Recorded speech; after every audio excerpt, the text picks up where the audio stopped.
Buying a classic car can be full of surprises. If you're going through this thing with a fine-tooth comb, whether you're doing it yourself or bringing it to a mechanic that you know and trust, you're bound to run into a couple of surprises here and there. A lot of folks don't really like to talk about this. It can be pretty embarrassing if you uncover an issue. Well, I'm going to make it easier for you. And I'm going to talk about some of the things that I uncovered after owning my '69 Corvette for a little while now. So if you're thinking about buying a classic car, or maybe you can relate, stick around. This one's for you. By the way, if you enjoy this stuff, please consider liking, subscribing, and commenting.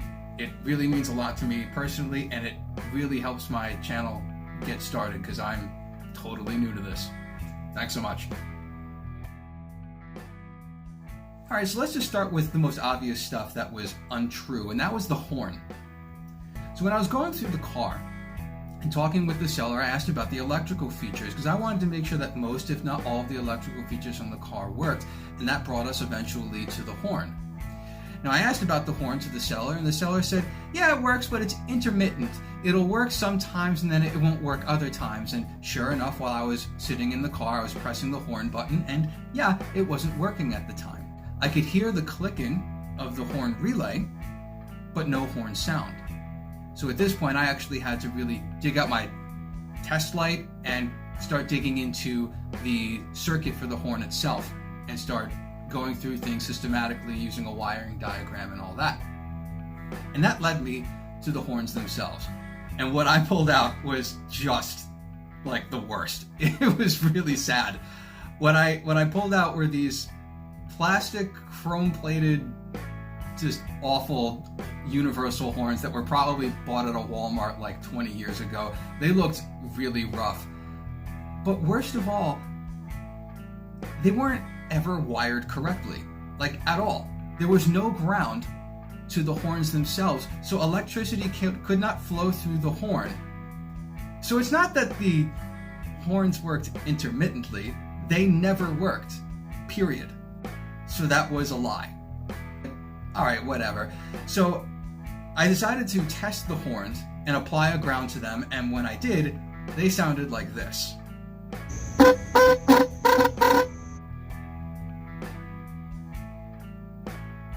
Yeah. So, all right, I decided to go to my local auto parts store and pick up a couple of universal horns. Maybe $40 and a little bit of elbow grease. I was back in business. But the next issue, not so simple.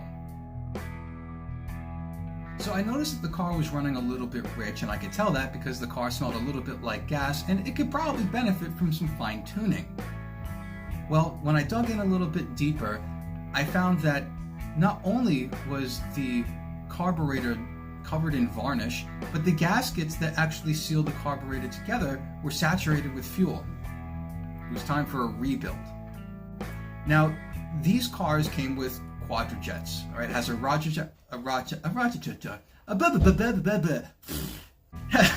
has a Rochester quadrajet on the car. Now, a lot of people will swear by these carburetors because when they're set up properly, they run really, really well. They can give lots of power, but they can also give pretty good fuel economy. But they're also kind of polarizing. Some folks really do not like these carburetors at all, and one of the first things that they do is rip them off and replace them with like a Holley or an Edelbrock.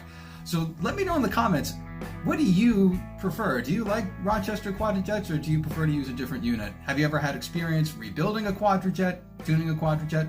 Very curious to know what your thoughts are. So I considered that this may need to happen when I was purchasing the car. That wasn't really so much the surprise, but when I started getting into the carburetor itself, that's where I made some kind of interesting discoveries. I noticed that it actually had been rebuilt incorrectly. It had some of the wrong parts that were in it. And this included the needle and seat, as well as the float not being adjusted properly. And by the way, if you don't know what that is or how it works, just think of the float and the valve that lets water in whenever you flush your toilet. If you've ever seen how that works, it's actually kind of similar. And that's how I learned when carburetors were taught to me. Oh, and let me add that it had the wrong accelerator pump. That's cool too. Great. All right, so when I rebuilt my carburetor and I put the correct parts into it, I got it back onto the car and it started running beautifully, actually a big increase in power, and I was able to dial in my fuel ratio to air, my air-fuel ratio. Excuse me. I was able to set my air-fuel ratio correctly, and the car was running great. But then that led me to a new discovery, one that was a little bit messy. So once I dialed in the air-fuel ratio to the ideal setting on the car, I noticed that the car was running a little bit hot, somewhere in the 220 degree to 230 degree range, when ideally it was sitting more around 200, maybe even 190-ish. Now, rewind a little bit. When I was going through the car with the seller, I first opened up the radiator to take a look at the coolant, and it was exactly what I wanted to see. The level was correct, and it was full of green coolant. And when I went through to look at the heat function on the car, and I talked to the seller about this, I was delighted to hear that the heater core was actually recently replaced. Now, any seasoned mechanic will tell you that replacing a heater core is not a fun job. You usually have to take apart the whole interior, or at least the dash, to get to the heater core itself. It tends to be a very messy job, etc., etc. So I thought to myself, okay, what could possibly be going wrong here? You know what, let me take a look at the thermostat and see if it's sticking. And what I uncovered was this. This thermostat was replaced at some point, and a previous owner definitely used way too much silicone on the gasket. You can even see some silicone on the thermostat itself. But look at the color of that coolant. It's full of rust. So I drained all the coolant, and what I got was this. The coolant is green, but it's pretty dark and pretty murky. So that tells me that the old coolant, even back when the bad heater core was still in the car, was still left inside the engine, and that nothing was really flushed out correctly. It's like they went through all of this work to replace the heater core and replace the lines, and they probably just topped it off with coolant, but the engine had never really been flushed out properly. Great. So I drained all of the coolant out, and I ran some flush through the entire system, and wouldn't you know, by putting in a new thermostat and some fresh coolant, my issue was resolved. But while I was troubleshooting this issue, I did run across something else that was kind of interesting. So I was verifying the temperatures in the car, not just through the gauge inside the interior, but also using a thermal gun, or a laser gun for temperature. And I looked at the coolant temperature sender inside the cylinder head, and what I found was this. At some point or another, somebody replaced the coolant sending unit inside the engine block to the gauge with an aftermarket one, and they had cut off the wire and spliced in another one, as you can see from the electrical tape. Now, this is a coolant temp sensor with absolutely no heat shielding whatsoever, running through 600 degree exhaust manifolds. What could possibly go wrong? So I decided that I would look through a couple of other areas on the car with common trouble spots with the electrical, and sure enough, I found some things going on with both the headlights and the taillights. Take a look.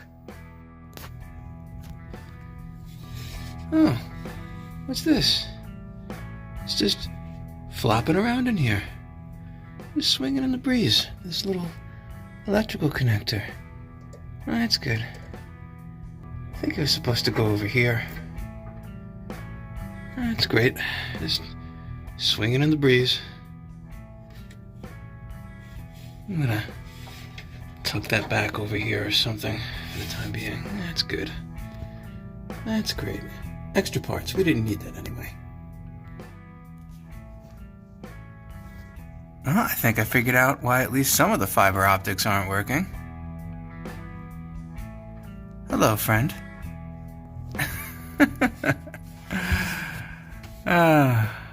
Great. Alright, so this is where I actually have to admit some fault. I didn't see these things when I purchased the car, and I really should have, but I was really more focused on just the structure of the car itself. I was very, very focused on the frame and what's referred to as the bird cage, which are the main structural components on a C3 Corvette. Now, most C3 Corvette enthusiasts and people who work on these things will tell you that if there's any rust or rot on those things, you should probably stay away, not unless you're trying to get a really, really good deal and are prepared for some pretty significant restoration work. And honestly, that is not what I wanted to do with this car. Could I do it? Yeah, sure. It's not like I haven't worked on cars like that before. But I really didn't want to do that with this car. So I found that this car was in very, very good shape for the frame and birdcage, totally rock solid, undercoated correctly, and I was really excited about that, and I think that excitement made me overlook some of the smaller details like these electrical issues. So, okay, looks like I got my work cut out for me. So at this point, I need to make a couple of decisions and continue working through the car. I need to make a decision really between, do I want to fix these issues with the wiring, or do I want to replace the wiring altogether, which is not totally uncommon. I can take out the wiring harnesses themselves and replace them with fresh units. It's not a small job, but then again, this is a pretty old car and the wiring in it was definitely not intended to last this long. So I'm curious to know what you think, if you think I should maybe do that whole job, do it correctly, and make sure that everything works exactly as it should and is going to last a long time, or maybe I should just make the repair and focus on driving and enjoying the car for the next couple of years before I really do anything extensive.